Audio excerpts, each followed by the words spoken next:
Tout autre chose, et je vous en parlais en titre, on en parle comme l'une des découvertes les plus spectaculaires et les plus révolutionnaires en matière médicale. Je veux parler des cellules souches. C'est désormais une activité économique à part entière en France. Le Parlement l'a autorisé mi-juillet sous le contrôle de l'Agence de la biomédecine et la décision a été validée par le Conseil constitutionnel début août. 5 projets de traitement des maladies cardiaques, du cancer de la peau et du diabète sont en cours. Mais alors comment fonctionne la thérapie cellulaire? Avant d'en parler avec notre invité, chercheur, voyez ce reportage. Un laboratoire et une usine à la fois. Ces biologistes manipulent des cellules humaines destinées à réparer un organe malade. C'est la thérapie cellulaire.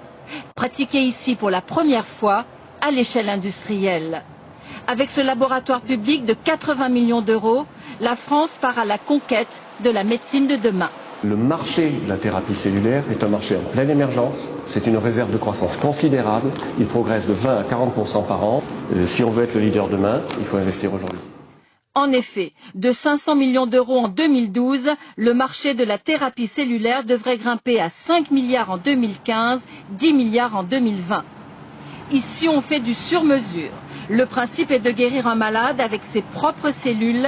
5 projets de traitement sont en cours.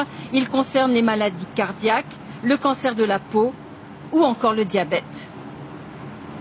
Nous avons choisi de commencer par des maladies toujours très graves, en fait rares, voire très rares. Donc c'est quelques centaines de patients par maladie en France. La thérapie cellulaire, Patrick Oxemery, 61 ans, est l'un des tout premiers à en avoir bénéficié. Il a servi de cobaye alors qu'il souffrait d'une insuffisance cardiaque sévère. Il y a 3 ans, je n'aurais pas marché jusqu'ici. C'est pratiquement certain. Hein. Et en pire, c'est que j'aurais pas remonté cette côte. Pour le petit faux plat qu'il y a. Ça, je l'ai vécu. Et donc, pour moi, maintenant, c'est presque revenu à la normale. Voici son cœur. En mauve, la partie abîmée, suite à une artère bouchée. Des cellules de moelle osseuse lui ont été prélevées, puis mises en culture et réinjectées pour réparer la partie malade. Au CHU de Toulouse, 10 patients ont déjà bénéficié de cette thérapie. 8 d'entre eux vont bien. Un espoir pour les milliers d'insuffisants cardiaques. Plus la population vieillit et plus il y aura d'insuffisants cardiaques, donc de patients fragiles et avec des techniques qui sont pas si lourdes que ça, bien moins lourdes que la transplantation comme on l'a dit, on peut espérer toucher une grande partie de la population. La thérapie cellulaire, un marché qui donne des idées. Certains laboratoires privés proposent déjà de conserver vos cellules, de les faire rajeunir et de les réutiliser un jour peut-être. Un pari qui coûte tout de même 47 000 € à celui qui croit en la jeunesse éternelle. Christian Drapeau, bonjour. Vous êtes chercheur, titulaire d'une maîtrise en neurophysiologie. Avec vous, nous allons tenter de démystifier ce qu'on a appelé les cellules souches, le plus spectaculaire progrès scientifique de notre époque. Est-ce que les cellules souches peuvent remplacer la greffe ? C'est un des domaines dans lequel on a le plus de développement aujourd'hui, c'est-à-dire de prendre des organes, cœur par exemple, vessie, des différents organes, de digérer tout ce qu'on a comme tissu autour de ces organes et de reconstituer votre propre organe à partir de vos propres cellules souches. Alors effectivement, il y a des promesses vraiment intéressantes pour pouvoir remplacer les greffes avec vos propres organes. Alors vous avez découvert une plante que l'on peut utiliser à travers aussi les cellules souches, c'est ça? C'est ça. Donc en parallèle à ce qui se disait dans le reportage, quand on fait des injections de cellules souches, ce qu'on fait en fait, c'est qu'on augmente le nombre de cellules souches disponibles pour réparer les tissus. Alors nous on a une approche un peu parallèle qu'on a découvert par hasard en étudiant des plantes, c'est qu'on utilise des plantes qui libèrent vos propres cellules souches de votre propre moelle osseuse. Donc on augmente le nombre de cellules souches disponibles pour réparer les tissus en utilisant vos propres cellules souches d'une façon naturelle, en fait de la façon dont le corps le fait naturellement. Alors est-ce que ça veut dire que ces injections de cellules souches pourraient guérir certaines pathologies lourdes, par exemple ?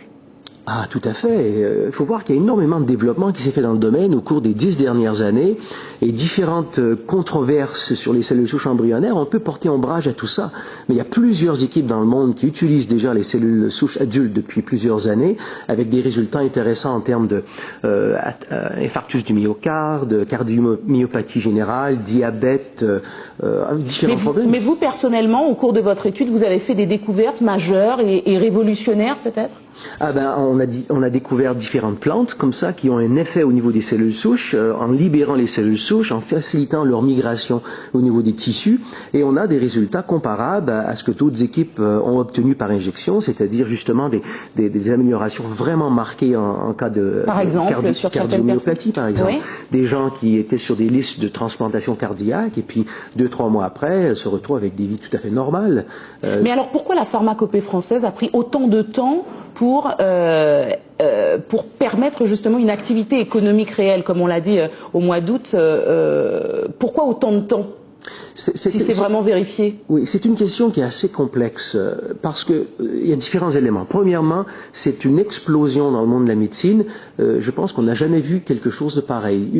La littérature scientifique est tellement prolifique dans ce domaine de recherche que personne n'est vraiment au courant de tout ce qui se fait. Donc plusieurs laboratoires à travers le monde ont développé leur propre protocole et d'autres laboratoires sont pas au courant. Donc il y a eu une espèce de confusion, si je peux dire, scientifique. Donc c'est un des éléments.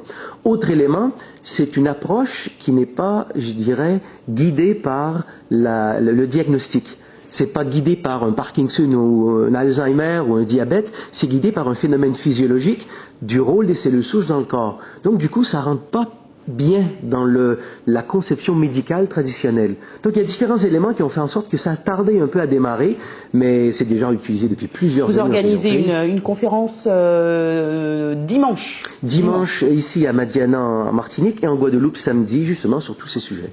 Merci beaucoup. Merci Christian Drapeau. Je rappelle que vous êtes chercheur et titulaire d'une maîtrise en neurophysiologie. Vous nous avez parlé des cellules souches. Merci beaucoup. C'est moi qui vous remercie.